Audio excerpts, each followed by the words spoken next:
It's time to move up. This is Ruben Austria. I'm sitting here with Steve Marcus from Century 21. How you doing, Steve? Good. How are you? Nice to see you again. Great to see you again, as always. Sitting here with Steve, we're going to get his opinions on the real estate and mortgage market. What do you currently see with the real estate industry right now? Well, the market is very busy at the moment with buyers coming out. We can't show that in any statistics yet. Statistics continue. For my customers, every 2 months, I look at the past 12 months and compare it to the year before. So uh, as of the end of March, single families, multifamilies, and condominiums are down. Marketing time is way up. Number of units sold in Quincy is half of what it was in 2005. And prices are down. Single families, I think, if I can look at this, single families are down 7%. You came prepared. Yeah. And multifamilies are down 5%, and condominiums down 4%. How about multifamilies? Multifamilies are down 5%. 5%. Yeah. Okay. Now, Now, in January, when I did the statistics for the end of the year, multifamilies were only down 4%. Single families were only down 4% for the city.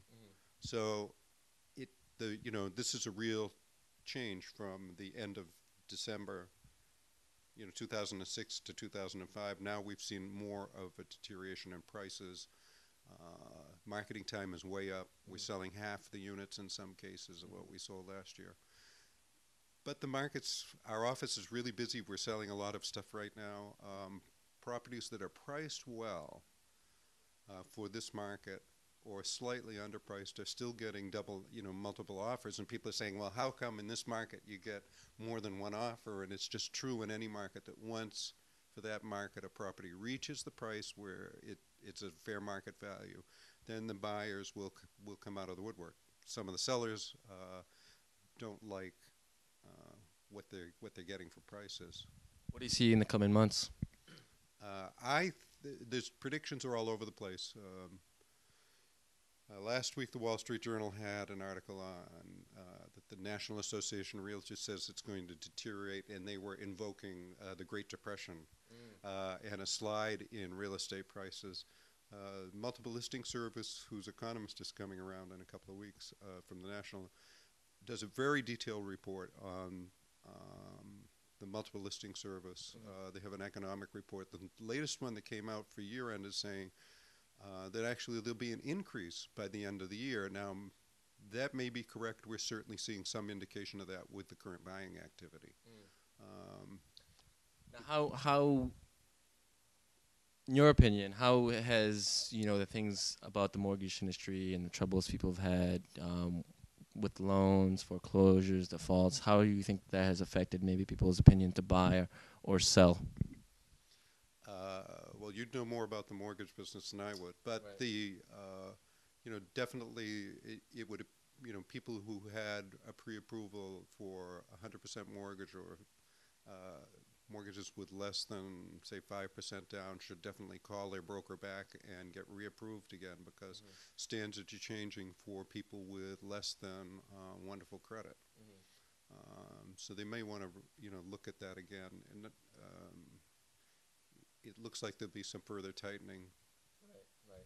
There definitely has been a lot of tightening. Now, what do you feel about, the media spinning, the industry, as far as the industry is concerned, about homes and, bad practices, bad lending practices? Now, who's, not to point fingers, but who's to blame for that? Is it the consumer or the lender? I don't know that anybody's to blame. I thought what happened was that 100% mortgages became popular, that was a tool that's been around forever, and people started applying it to sell more mortgages to a broader group of people. We did that when the economy was booming. It probably was it was meant to be used in a very limited way 10 years ago and was more common in commercial. So it was 100% financing. Good thing, well, for a person with very good credit and very good income, for people who are more marginal, probably it wasn't such a wise thing Right. for the mortgage business to allow that expansion. Mhm. But certainly, sellers who sold to somebody getting a 100% mortgage were quite happy. Right. Whenever we pre-approve anyone, it's really all, it depends. You know, I mean, 100% financing, is it good for you? It depends on your situation. What do you feel about buyer education and people learning more before they get into home ownership? Is it something that people should do more of? Not- there's nothing better than a well-educated consumer for all of us. It makes our jobs easier. I think that there's a lot of misinformation out there. People read uh,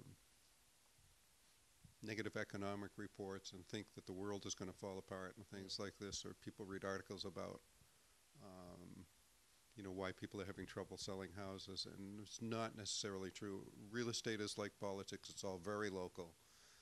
Each property is unique and distinct, and Right. each seller is unique and distinct. So the more education you can get to people, the better off they are. I think that people selling and buying go through sometimes a very long learning curve. People buying often take 2 years, to sort of look at a market and decide what they want. Um, so that's okay. The longer people take, the more information they can collect, and hopefully they're working with good professionals. Exactly. And that's the whole reason for our show, Steve. It's time to move up. It's all about people being educated into making smart decisions and working with the right professionals. That sounds great. Right? Thank you very much, Steve. Hey, thank you. I appreciate you coming. Okay.